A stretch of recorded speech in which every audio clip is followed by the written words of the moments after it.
Francia dovrebbe arrivare. Io. Allora? Allora sono venuto con sto casino, Anwar. Qual è la prima cosa che devi fare? Dai, muoviti tu, non 8 giorni, cazzo. Ci voleva tanto, coglione. Tu chi cazzo sei? Dov'è Nael?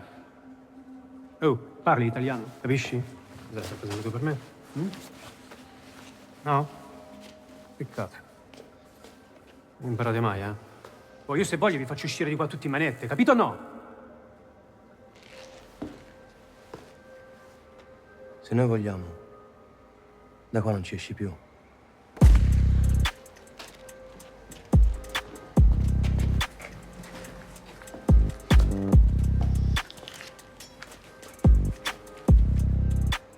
Quindi? Questo è un po' in giro, i colleghi. Non lo sanno chi è stato. Dal casino. Niente testimoni, niente telecamere. C'è manco l'arma. Niente di niente, buio totale. Posto? Vai. Vaffanculo, va.